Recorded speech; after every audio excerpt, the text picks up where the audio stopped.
Adin Ross is one of the biggest streamers on Kick, where he has 1.8 million followers. And you may know that last year during the election, Adin Ross did a stream with Donald Trump, the now President of the United States. But Adin seems to be regretting this. And I think that's unfortunate because I don't think there's any actual reason for him to regret this. I think he's just caught this weird thing that Theo Von has and now Adin Ross has, where they feel like the repercussions for being political and being on the right are too much for them because obviously the lefty Twitch streamers don't want to hang out with him because they see him as right wing. And you can see that in the clip that I'm about to play you. Basically, in this clip, you'll see Adin Ross talking about how he wishes he didn't get into politics. He doesn't really have a real reason other than it seems like he feels like he's boxed himself in, and that's fair enough, but we'll talk about it more after you watch the clip. So let's watch this right after you hit that like button and subscribe. I had a call with somebody in my team. Can I tell you guys something? Now that I look back on it, I really, really wish I never got into like politics.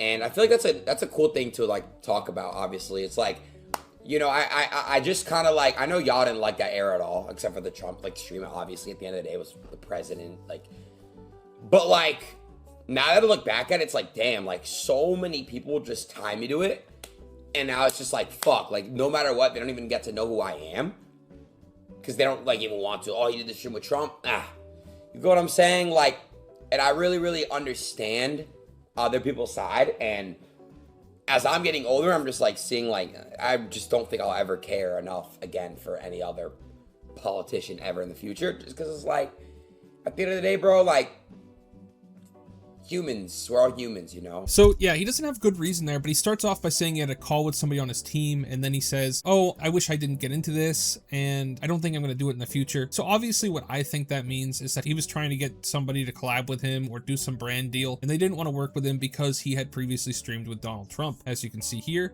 he looked all happy at the time. The problem for Adin Ross is that the people who don't want to associate with him because he did a stream with Trump are not the kind of people that you want to associate with anyway, right? And also on top of that, they're not the kind of people that would want to associate with Adin Ross. I mean, Adin Ross is incredibly controversial, even if you take his politics out of everything he's ever done. He's a controversial guy. And the people who are too risk averse to stream with somebody who streamed with the President of the United States, the same president, by the way, who won the popular vote in the United States, so obviously more people like him than hate him. The people who would break up a business deal or not want to be associated with you because you worked with Trump, they're not the kind of people that you want to deal with. You don't want to be around them. They're energy vampires. I'm assuming, right, that Adin Ross, he's having problems at Kick. He's been complaining about Kick leadership recently, talking about how they've capped his streams, viewer counts and everything. And I'm assuming what happened is Adin decided that maybe he's going to move over to Twitch, and he started talking to some of the people at Twitch and some of the other streamers, and none of them want to hang out with him. They don't want to collab with him because of his association with Donald Trump, which is obviously going to happen. Adin Ross should have known that that was going to happen the second he decided to put his hat in the ring for Donald Trump. Some people are insane and they really don't like Trump. I don't know why. You would never see a right-wing content creator stop associating with somebody just because they did a stream with Biden. Although, to be fair, I don't think anybody ever did a stream with Biden. There's all these weak people, right? You got Adin Ross, he's being weak. Right now, in this stream where he's saying he wishes he didn't do it, he's obviously being weak, right? Weak-minded and weak-willed. These people are coming at him because they don't like the fact that he streamed with Donald Trump, and instead of owning up to it and being like, yeah, I like Trump, he's saying, oh, I need to distance myself. I can't do politics in the future. It's hurting my public opinion. It's a terrible way to look at things, right? You should never back down from things you believe in. And it's not just Adin Ross. Theo Von's been doing the same thing recently. It's driving me crazy. All of these people who, you know, were perfectly happy to use Trump for their career just a year ago, who are now just being basically whiny crybabies because they're upset that the liberals didn't like the fact that they did that. When, let's be honest, you don't want those people. You don't want the liberals who are going to police everything you watch and everything you do. You don't want them in your audience. They're terrible people. Anybody who says you can't hang out with somebody or you can't stream with somebody, you don't want those people in your audience because they're just going to try to control you constantly. And so I don't understand why Adin Ross is upset about this. I think it's stupid. I think he's being weak-willed. Quite frankly, I'm disappointed in him. Not that I ever had too much faith in Adin Ross being sincere to begin with. It is just disappointing to see this trend of all these streamers who hung out with Trump or interviewed Trump now just trying to throw him under the bus because they're worried it's going to hurt their careers. But that's just my 2 cents. What do you guys think about this? Is Adin Ross right to be regretting his stream with Trump? Or do you think that the stream with Trump was so good for his career that there's no reason he should be upset about it? Or do you think that the fact that he likes Trump is not something he should be ashamed of? Because I don't think you should be ashamed of your political opinions, whether or not people agree with you, right? Let me know in the comments what you think. Thank you so much for watching all the way till the end. Remember to like and subscribe. Have a great day and God bless you.